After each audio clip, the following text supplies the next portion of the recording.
Have you guys heard about?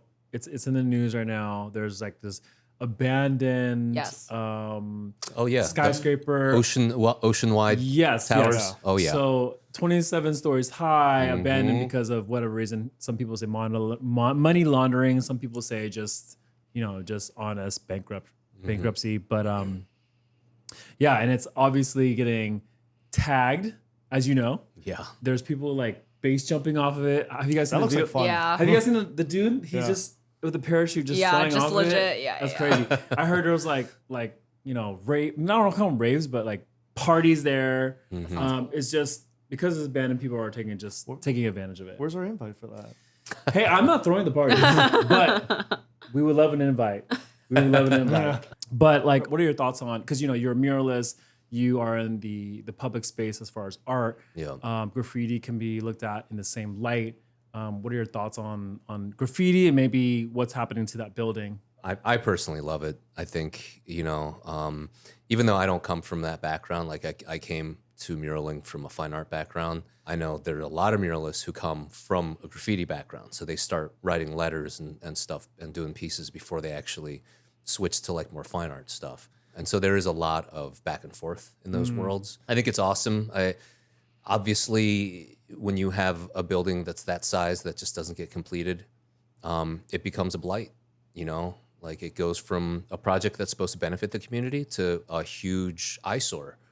And so for these graffiti artists to come in and make something of it and make a community and to gain national headlines, I think it's awesome. I think it looks cool. I personally think it looks cool. Obviously, some people see it as vandalism, technically, because they're not getting permission. But, you can see that there are some actually really, really talented artists that are going up there. And, I know it's illegal, but they're still putting in their time and effort and their, blood and sweat, and they're taking a huge physical risk going up there. It's not like there's safety railings or harnesses. These guys are doing everything guerrilla style, and I totally respect that. I think that there's definitely room in cities for that kind of art to live side by side with more sanctioned muralist type work that I'm doing. I think it's a mistake for cities to try and wholesale remove that sort of thing because they think it's illegal or it's some kind of bad influence.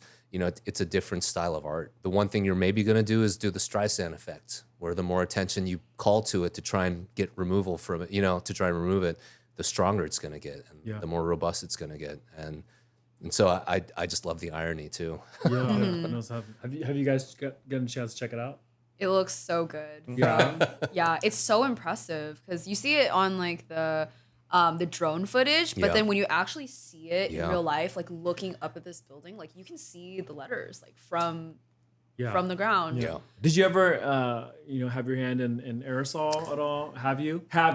Yeah, I mean, Or a better question is, will you put your imprint on the Oceanside building? We got your back. We'll be at the lookout. yeah, I think starting pieces at my age probably not the best idea. I mean, I'd never did graffiti. I never really even used aerosols until about a year and a half ago. I switched because one thing I realized is for portraiture, aerosols are about 5 times faster than brush, and you get better results. So I had always known, like, I got to learn this stuff. I just have to teach myself, and I'd always put it off, and then finally I think it was at the end of 2021, I got an Oculus.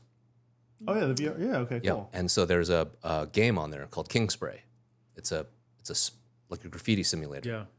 And so I trained myself using the Oculus. Wow. No way. Yeah. Is that accurate? Yeah. Is there like a 5 stars cops thing? Like But I mean, so it's accurate enough to where it trains your coordination.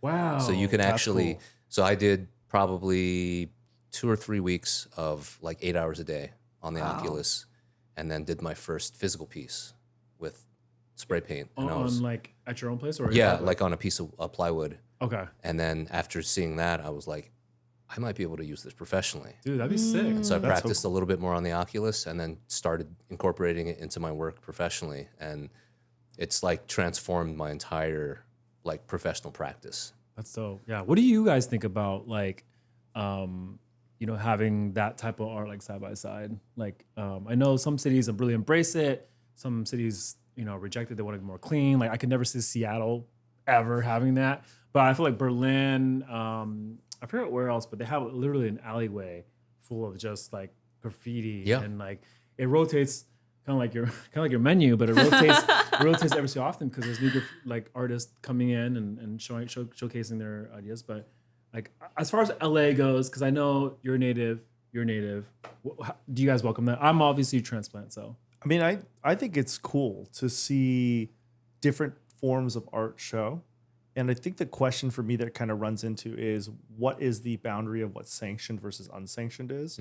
Because it is one thing, in my opinion, where it's like cities like, hey, this whole area like Venice, we're going to go transform it. Let's make it beautiful. Yeah. And it doesn't matter what beauty is because everyone interprets art in a different way.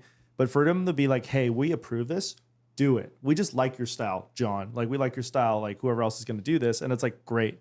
I think what I like where I kind of have that kind of hesitation is when you kind of see free tagging or just kind of defacing of other people's work.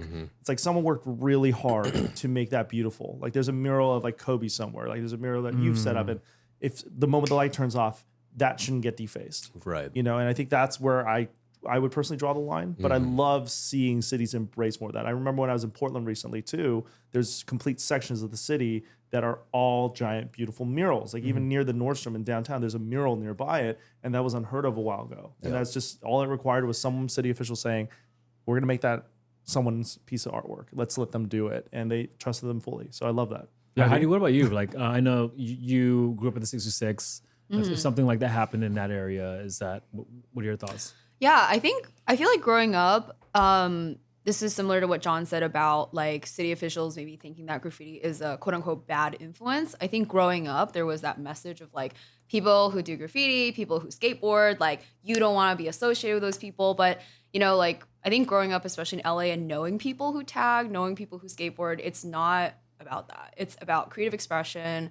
And a lot of these folks I think are in this like alt subculture that actually makes our mainstream culture even more unique and interesting. And so I think that having graffiti is important, like that style is important. I do wish that there was like more space for that so that it's not just like, you know, on someone else's piece of art or just like some random person's house or on people's cars that like they didn't say that, you know, they didn't give permission for.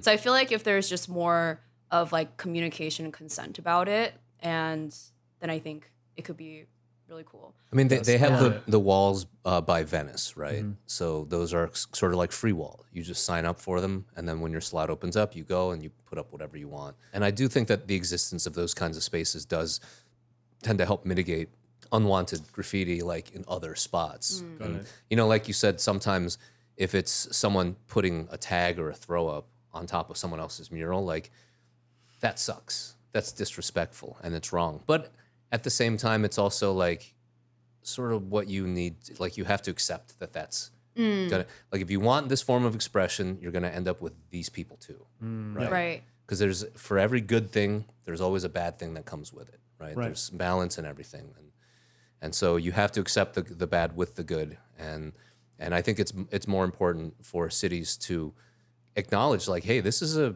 valid form of expression, so we better have places for people to do this, or they're going to find their own places. Right. They're going to make their own spaces.